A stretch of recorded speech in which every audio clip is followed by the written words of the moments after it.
Well, anti-ICE demonstrators disrupted a Minneapolis church service on Sunday.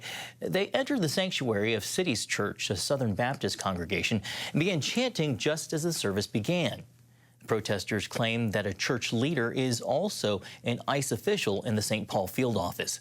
Assistant Attorney General Harmeet Dillon posted the incident is under investigation for potential violations of the Federal FACE Act, including, quote, desecrating the house of worship and interfering with Christian worshipers. Gordon?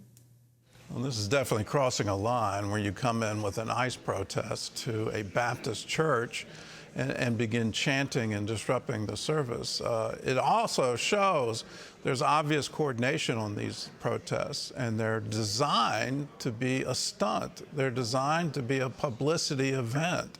And that coordination, who are members of ICE, let's start targeting them and targeting them with these protests.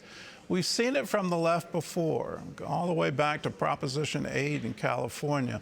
Anyone who contributed money to that was then blacklisted, and you couldn't get a job anymore in Hollywood. You couldn't get a job anymore in Silicon Valley. All kinds of blowback happened because you wanted to stand for traditional marriage.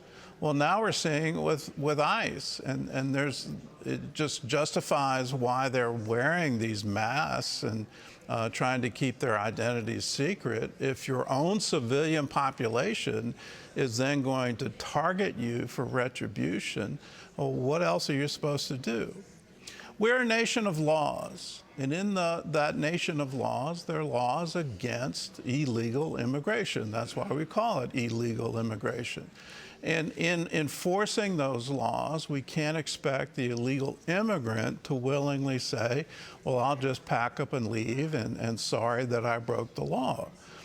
We've deported over 500,000 people in just a few months, 12 months.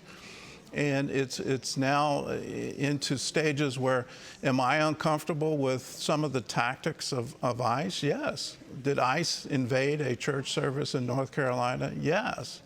But I don't like it when the protest movement says we're going to do the same thing, and we're now going to target individuals whose employment is with the federal government and with ICE.